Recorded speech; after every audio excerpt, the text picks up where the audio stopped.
The experiment you'll be taking part in today involves the perception of lengths of lines. As you can see here, I have a number of cards, and on each card there are several lines. Your task is a very simple one. You're to look at the line on the left and determine which of the three lines on the right is equal to it in length. All right, we'll proceed in this order. You'll give your answer. Only one of the people in the group is a real subject, the fifth person with the white T-shirt. The others are confederates of the experimenter and have been told to give wrong answers on some of the trials. The experiment begins uneventfully as subjects give their judgments. 2, 2, 2, 2, 2, 3, 3, 3, 3. But on the third trial, something happens. 2, 2, 2, 2, 2.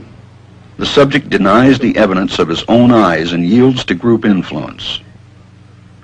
1. Asch found subjects went along with the group on 37% of the critical trials. But he found through interviews that they went along with the group for different reasons.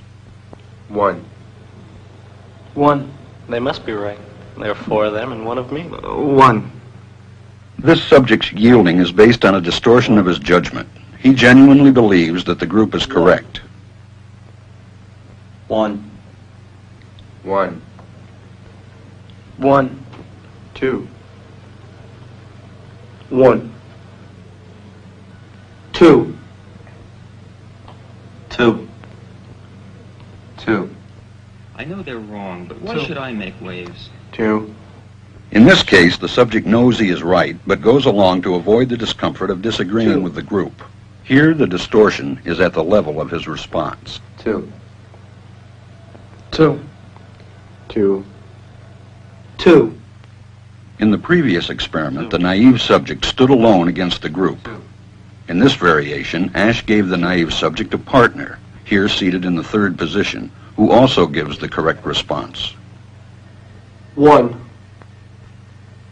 1, 2, 1, 2.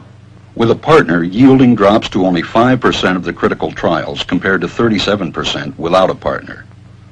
Although subjects report warmth and good feeling toward the partner, they typically deny that he played a role in their own independence. Sometimes we go along with the group because what they say convinces us they are right. This is called informational conformity. But sometimes we conform because we are apprehensive that the group will disapprove if we are deviant. This is called normative conformity. The strength of the normative factor is shown in another variation carried out by Asch. In this variation, the subject is told that because he had arrived late, he would have to write his answers. Subjects in this private response experiment are exposed to the same amount of misleading information as other subjects, but they are immune from any possible criticism by the group. 1. 1, 1. And this enormously reduces the pressure to conform. Conformity drops by 2/3. Asch's experiment is a classic. It reveals how people will deny what they see and submit to group pressure. It allows us not only to observe conformity, but to study the conditions that increase or reduce its occurrence.